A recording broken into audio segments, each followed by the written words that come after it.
What comes to mind when you hear that someone is a community organizer? You might imagine political rallies or marches or protests or people standing with signs in front of the city hall.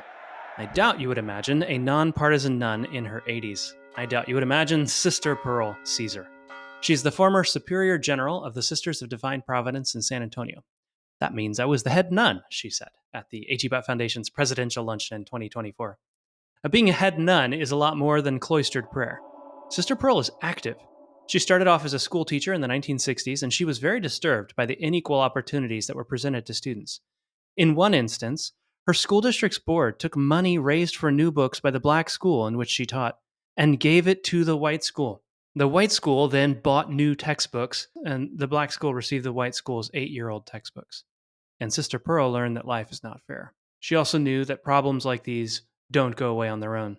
Being a nun had to mean more than teaching school and saying prayers, and she wondered, how can society change? How can everyone have a fair shot?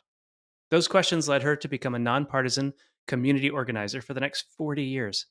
In San Antonio, she gathered people of faith into a coalition called Communities Organized for Public Service, or COPS for short. The parish leaders organized for better schools, quality housing, accessible healthcare, safe neighborhoods, living wages, and adequate drainage. I'm Marcus Goodyear from the H.E. Butt Foundation. This is the Echoes Podcast. On today's episode, we welcome our guest, Sister Pearl Ceasar. Sister Pearl understands what it looks like when a community works hard, and more than that, she understands how to organize communities, inspire leaders, and empower them to create institutions that work. And today, we're talking about community organizing. I'm here with my co-host, Camille Hall-Ortega. Hi, Marcus. How's it going? It's good. Welcome. And Welcome, hello, Sister Pearl. Marcus and Camille. Yes. Thank you. Welcome. We're so glad you're here. Sister Pearl, I've just shared some of your story, and I'd love to hear it in your own words, starting at the beginning with your early work in education. Could you talk about your first 2 teaching jobs? Yes, thank you. In 1965, I was assigned to a white middle-class school in Tulsa, Oklahoma. I had 40 first graders in my class, which I Whoa. thought, Well, yes, that sounds rough. it was. I thought it was going to be rough, but at least half of those children came to school reading because wow. they had an incredibly good foundation from their kindergarten, from their preschool, from their families. Then I was assigned to an all-black public school in Louisiana, and I taught there 2 years. Well, I got there, and the other sister and me were the only 2 white teachers in the school. And the reason that the public schools wanted to hire us as teachers is the public schools countywide were integrating, and this school was integrating, and they were concerned they were going to have some issues. And they thought if they had 2 sisters there, it would help and ease the transition into integration. They were a little late, right? Yes, very Okay. late. Yeah. Very late. But it was a rural area. Okay. And that, I think that accounted for it. So I learned I was going to have first and second grade because they couldn't figure it out. That just was the way my class was going to be configured. Sure. I had 25 children in first and second grade. Wow. So I thought, this is going to be a cakewalk. I mean, going from 40 to 25, that's substantial, especially in a primary grade. So I get there the first day, and I learned as I meet the children that I had 3 boys, and I would say their name, but I don't think I want to do this publicly. All 3 were 12 years old and in second grade, and all 3 of them could not read. I mean, could not read a word because they were all children of the plantation workers. They lived in the fields. And when it rained, the school buses couldn't get to their homes. So they would miss school. They didn't have a way to get to school. Wow. And that's why they were 12 years old in second grade and not reading. Well, the 3 boys and I struggled all year in terms of learning to read. And by the end of the year, they were reading. Oh my Yeah, goodness. I was determined they Amazing. were gonna read, I love and it. I love I it. think just, someone having that kind of interest in them Yeah. motivated them to learn to read, but I was just literally bothered all year remembering and comparing the students I had in Tulsa, Oklahoma, where it was never considered that anyone would repeat first grade, nor did I have to send anyone back to kindergarten. And the injustice between that group and the African American group that I had in Louisiana, and I thought their lives are going to be so difficult. It's not just a question of completing elementary school, high school, it's the rest of their life that they're going to struggle. Wow. And you're speaking, of course, just from your personal experience with your class. Did you see the same problems throughout the school and in other schools in that community? Absolutely, because the other sister taught sixth grade, and she had, I will say, more issues than I did Mm. with the Yeah. sixth graders. And then so many of the elementary, those who graduated from eighth grade, never went to high school. They just went to work in the fields with their parents. And it was at that school in the second year that the principal, he was an outstanding man, and he tried his best. All the teachers were Mm. great and they all tried their best, Mm. but it was the outside circumstances working against us. Oh So yeah. he came to us and he said, our textbooks, especially for the upper grades, were out of date. They were 10-year-old textbooks because they always got the old textbooks from the white schools. And he said to us, will you work with me to raise money to buy new textbooks, especially for the upper grades? And we said, Mhm. yes. So the way we did it, and we all agreed to do it, was we would save money in the cafeteria. That would be one of the major ways. And we literally ate rice and beans the whole year. That's how we saved money. Wow. I did not know there were that many variations of beans. I mean, we ate black beans, lima beans, red beans, green bean, every kind of bean there was Wow. the whole year. And that's how we saved our money to buy the new books. Well, it got to the end of the year and we had our money. We were ready to buy the new books. And he came back to us and he said, we're not getting new books. And as teachers, we were shocked. We said, why? What happened? He said, well, I talked to the superintendent, told him we had raised this money to buy our new books. He talked to the school board, and the school board said, no, we're not doing that.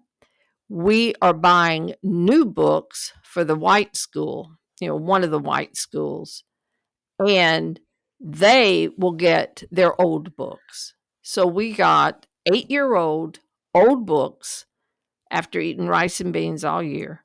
And the white Wow. schools got the new books. That just sealed it for me. Yeah. Meaning that just put the Spurred you on. spurred me on. Yeah. Exactly. I thought this is not a fair system. I could stay there the rest of my life and I would not be able to change anything. I understood that. I was only 25, 26. But I Wow. understood I would not be able to change anything because it wasn't just the system. It was the fact that I never met a parent, not because of them, but it Yeah. was just the way it was set up. I never met a parent. I didn't know where they lived, how to contact them, anything like that, because they were out in these fields. Hmm.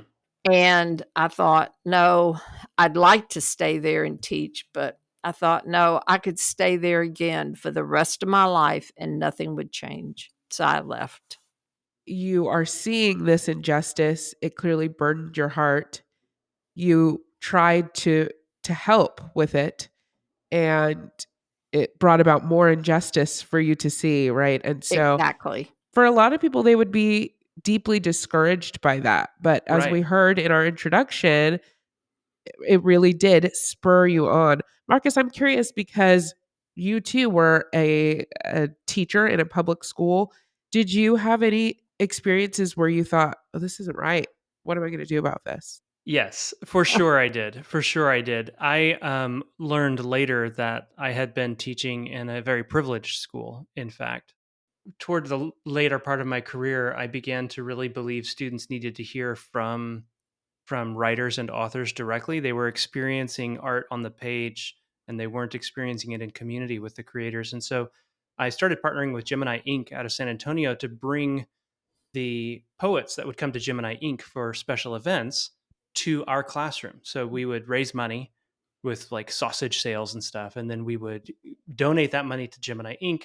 and they would pass along a little bit to the artist, and the artist would come and do like a little 1 hour workshop, and we would bring people from the community. We did that a couple times, and then I realized that what I was essentially doing was pouring enrichment into the wealthiest community, which you want to enrich everybody that you can, but I began to shift my thinking to say, how can I reach beyond this community with the community? And so we started then sending those poets and writers to the Crier Juvenile Detention Center in South San Antonio. Whoa. And then Wow. our students would take a bus and go through security, full body Wow. search, and then we would have a writing workshop alongside the students in juvenile detention. And even that was far from perfect because there was this really uncomfortable power dynamic that we brought in, and it felt like we were tourists into Sure. their trauma in some ways, and yet at the same time it was a way to try to share in community, beyond our own privilege. But Sister Pearl, you somehow went from this feeling of powerlessness to community organizing and activism. Yes. And I would just want to hear you talk about, what does it mean to be spurred on to that bigger vision? And how did you land on community activism or community organizing? Well, I went to social work school thinking if I became a social worker and they had a community organizing track in social work, and Ah, I was so naive, but I thought if I take that, then I can do community organizing. But in the second year of social work school, I learned of a national sisters lobbying group called Network in Washington, Huh. D.C. And I did my placement there. And I thought, mm, oh, community organizing isn't the way. This is the way. Work at the national level with, we were able to get some laws changed. They were fairly effective. But what happened there was I thought, I am so separated from the local community. We Yeah. are yeah. literally doing for people, and we're bringing Mm, about the change we think they need, but we had no relationship to the poorer communities. And I say this quite seriously, as God would have it. I got very ill there and had to come back to San Antonio because of the illness and was not able to return to Washington, which was truly a grace from God. And when Wow. I got back here, the sisters were talking about COPS, Communities Organized for Public Service. Yes. And COPS was 2 years old. COPS ah, formed in 74 and I got here in 76. Wow. Okay. What I'm realizing is that we're talking about community organizing, but for some people, they don't know what community organizing means, or maybe they think they do, and they might have a different idea of what it means than perhaps how we're talking about it today.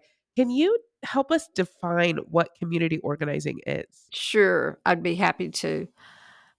I organize, and this is the long story, not the short story. Please, that's what we're that's what looking we're for. here Yeah. for. Yeah. I organized with a group called the Industrial Areas Foundation. That group was formed by Saul Alinsky, who is the community organizer that's probably most well done in the United States. But he started community organizing as we know it today in Chicago. But the way he did it was he knew it needed to be institutionally based, meaning out of churches, schools, labor union. And so he brought those groups together. And that's what we do. We bring groups together, not just individuals, because his insight was the issues our country face are so large. We need groups involved for the long term. It's not going to work with individuals involved who will come and go. Problems are too big for that. Now, the first thing you have to do are individual meetings. First, get to know them, a little bit about their background, and then talk to them. What do you see as the major needs in this area? One of them was a man named Pedro Guerrero, and he lived on Potosi Street. So I said to Mr. Guerrero, what do you see as the major needs in this area? He said, drainage. We don't have any drainage system here. And he said, so when it rains hard, our houses flood. And he said, my neighbor drowned in her bed when it rained because she couldn't get out of her house fast enough. Well, I was just shocked. I said, what'd you do? He said, nothing. We can't do anything. Nothing changes. But I heard story after story like that. And I thought, oh, this is this is where I want to be. This is where God is calling me to be. To answer your question more directly, community organizing as we do it is institutional organizing based on relationships in the community where people in the community, in those institutions, define their issues. Like we don't come in and say, we need to do this. They define the issues, and the relationships are then formed among them so that the organization has power to change. And we're not afraid of that word at all. Yes. Yeah. Which word? Power or Power. change? Real good, Marcus. Either one. Power or change. That's a good insight, Marcus. And both of those have to be present for something to be different. Power and change. So that all makes sense on a level, although I honestly still have trouble imagining what it looks like as a job. In my mind, community organizing is associated with partisan politics. I think the first time I heard the phrase was the description of a presidential candidate who had gotten his start in community organizing. And I imagine people in my small town hearing about community organizing and maybe thinking you're aligned with a specific political party, especially when you talk about power, because politics is the negotiation of power. So how would you talk to somebody about the role of politics in community organizing? How do you walk that line? Well, the first thing that we would tell them, straight out, is we are nonpartisan. We are, if one can be actively nonpartisan, we are actively nonpartisan. We support no party. And if one of our leaders in the organization wants to run for political office, they have to leave the organization because we don't support candidates. We don't support parties. We do a session on the kind of politics, if you will, we want to create as contrasted to the way politics is. For example, politics today is centered around candidates. Our politics is centered around the community and what issues the community sees that needs to change. Like in San Antonio, it was drainage, it was education, it was workforce development.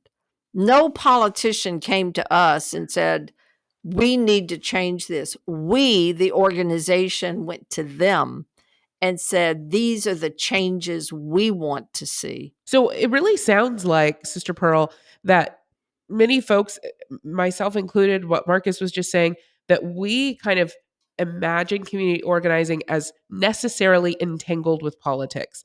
And on the one hand, you're saying, no, it really doesn't start that way. But perhaps your efforts in that community organizing sphere can lead to some of your solutions involve politics because they involve Definitely. community leaders that are in politics. Definitely. And, this year in San Antonio, we're having a mayoral election and city council election. So one of the things that you will see and hear about with COPS Metro is they will be having what we call accountability sessions with the candidates. Oh, I love that. And That sounds fun. and again, it's going to be politics as it should be, meaning the politicians don't talk, the people talk. And then they will ask for a commitment from the politician. If you are elected, will you do such and such? And sometimes it is as simple as a yes or no answer, and that's all they get to say, yes Whoa. or no. And, facing that many people, Wow. 600, 700, 800 people, they'll say yes. And then afterwards, the organization will follow up with them. We've been talking a lot about community organizing, but I know that your community organizing really comes from your faith. And we started with that in a sense indirectly because as a nun, you were a teacher. As a nun, you went on to become a social worker. And as a nun, you're talking to us today. Can you talk more about the relationship between your faith and this effort and this work? Yes, thank you.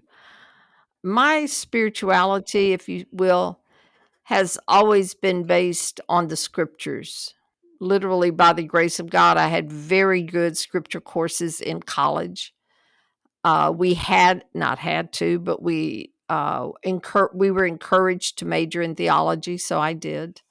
But that theology was based in scripture and looking at the life of Jesus in terms of we are to become like Jesus.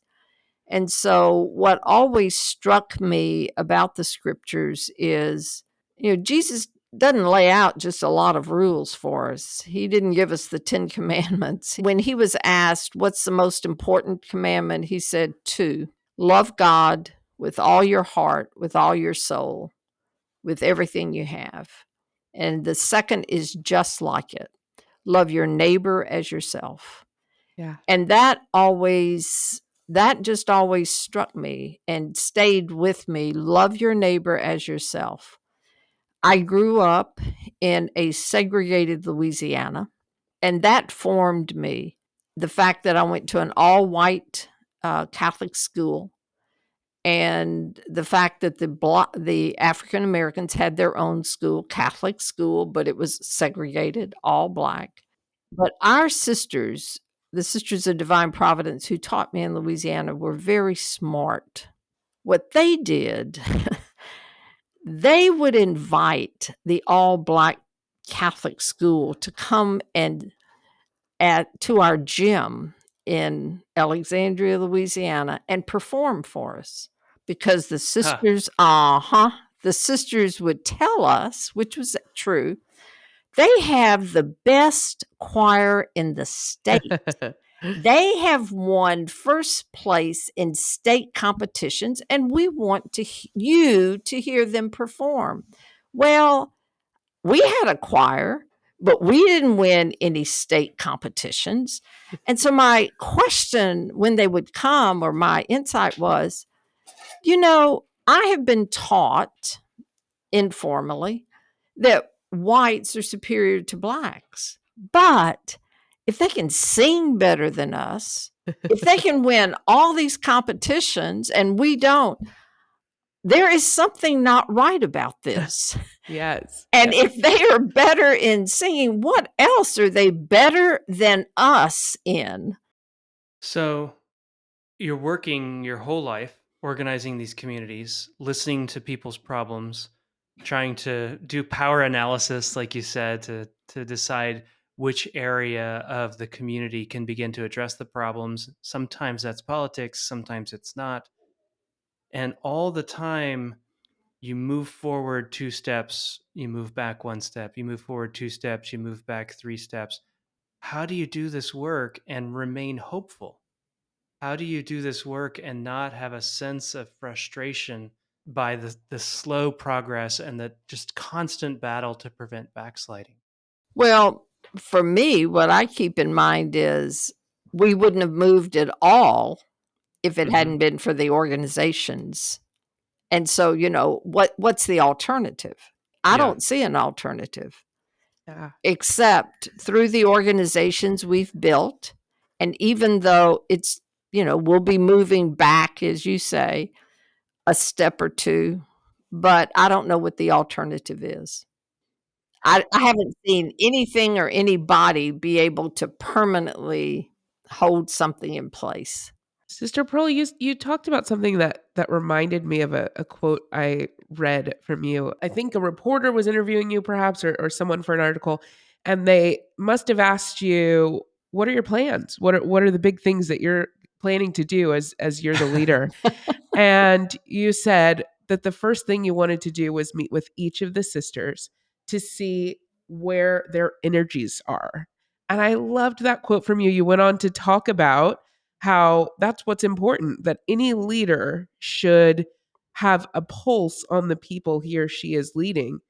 And you talked about a sermon that you had heard where the sentiment was, if you're a leader and you look behind you and there's no one following, then you're just a fool. You're just out for a walk. Yes, you're just a fool Just out out for for a a walk. walk. Right. Can you talk more about that? Because that's what I'm seeing here from you as a through line, that the importance of having a pulse on neighborhood or Mm. community or anyone that you are leading or hoping to help lead folks to change.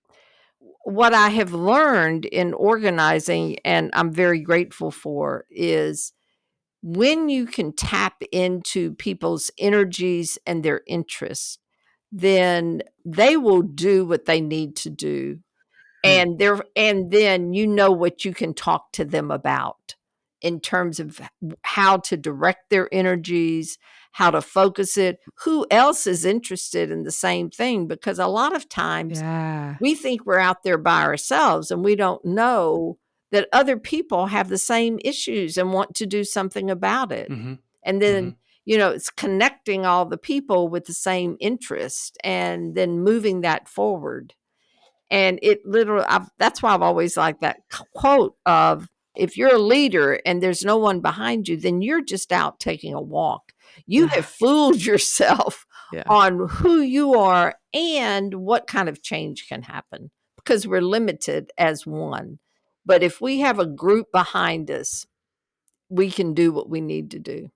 I mean, our capacity to fool ourselves, that is, oh man. You mentioned studying religion, you mentioned teaching religion, you talked about your spirituality. I heard you last year speak and you defined religion as a binding together. And so essentially when you say the leader is out for a walk, they're not bound together to the people they're Exactly. trying to lead. And I hear so many people talk today about wanting to be spiritual but not religious, and sort of wanting to hold on to their sense of the divine but not wanting to be, they don't use the word bound together, but in a sense, I think people are maybe afraid of being bound together. Maybe they're rejecting it. Could you just talk to us a little bit about the power of religion as a force, as one of these institutions that you've been working with all these years? I think, I'm not positive about this, but I think that people have become turned off, if you will, by Uh huh. organized religion, because organized religion doesn't always, it's not always interested in them as a person. Right. Organized religion is presented to them as, you need to believe this, and this, and you need to Yeah. do this, and this. And that's not what organized religion or churches were formed to do. Churches were formed to respond to the needs of their congregation. Yeah. So I mean, it's like it comes down to loving your neighbor, right? If Exactly. if they can go Exactly. and serve the mass to the neighbor, then that is a form of loving the neighbor. Sister Pearl, I'm just hearing so much about what it looks like to have a community and do it well, to do community well, to work within neighborhoods, to know your neighbor. And it's reminding me of a great quote we have, right, Marcus? Yeah, from Laity Lodge. So this is from a retreat in 2020. Laity Lodge is our adult retreat center, Uh-huh. which is organized and put on by the H.E. Butt Foundation. This is from a retreat, and it is we're going to hear from Nicole Amory, who is talking about Say See. She's a teacher in San Antonio, and you were talking earlier about the power of art to bridge across communities that have been separated and segregated. And she's talking about the power of art to bring neighborhoods together. So I just would love to listen to this little clip from Laity Lodge with you and hear your take on it. Okay. Here we go. Neighborhoods. You fix neighborhoods, and you have these ponds of resources and love for the school. And that's what we do at SACY. We build community, we build neighborhood. Our mission is to ignite the creative power of young people as forces of positive change in the world. And they can only do that, I can only fulfill my mission if they have a place to live, if they're fed, if they're healthy, if I know that they're going home to a family that knows how to support them or knows the resources. So my job very much is way beyond our doors. What I grew up with were people who cared and shared with potlucks, with saying, I have this to offer. Does anybody have that? And it's just this beautiful thing. And I missed that from growing up at Easter when the neighbors would get together, you know, and where there was food and there was the ice cream and lots of adults caring, not just my lonely parents. Initially, I think we're talking about the same thing, but we go a little bit further, Yeah. meaning we ask people to have those conversations among themselves in groups and to center their conversations around what kind of changes would they like to see in their neighborhoods and what are they willing to do about it? Not what do they want other people to do for them, but what are they willing to do to bring about those changes? So I would just take what she said as the foundation. That has to be there first. Good. Yeah, you have And to have a then community build- before you can organize it. Exactly. Yeah. Exactly. I wonder, do we have a community problem right now that makes organizing harder? Are our neighbors less bound together, not just because of the distrust of religion, but just we feel like we don't know how to be together. We feel lonely. We Well, in feel post-COVID, right? When we yeah, were isolated and Yeah. alone. Yeah. Well, and even going back before that, when mobile phones, smartphones came out, we saw this rapid decline in mental health among students and adults because they're now connected to their phone more than they're Exactly. connected to their neighbor. And unfortunately, we have been acculturated to relate to people who look like us, talk like us, think like us, or we don't think our neighbor is someone who is different than us. We go for the person who is like Wow. us. Yeah. And that is very limiting, incredibly limiting.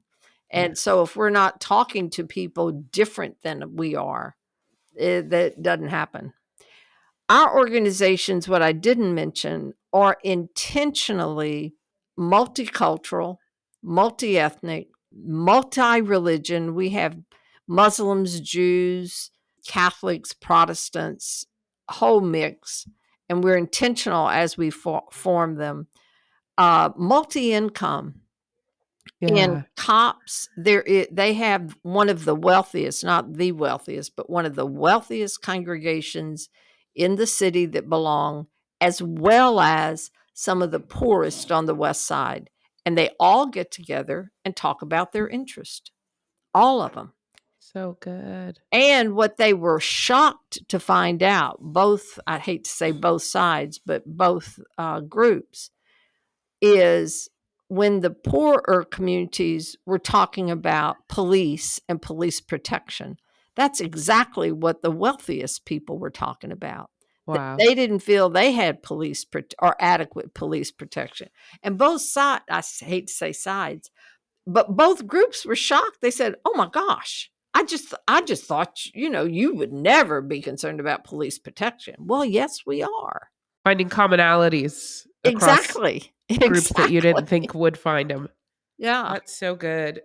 Thank you so much. Yes. You're Yes. welcome. Thank This has y'all. been course. delightful. Yes, we've enjoyed it. The Echoes podcast is written and produced by Camille Hall-Ortega, Rob Stennett, and me, Marcus Goodyear. It's edited by Rob Stennett and Kim Stone. Our executive producers are Patton Dodd and David Rogers. Special thanks to our guest today, Sister Pearl Ceasar. The Echoes podcast is a production brought to you by the H.E. Butt Foundation. If you're not yet a subscriber to Echoes Magazine, what are you waiting for? It's free, it's inspiring, and it's really beautiful. Subscribe at echoesmagazine.org. Did I mention that it's free?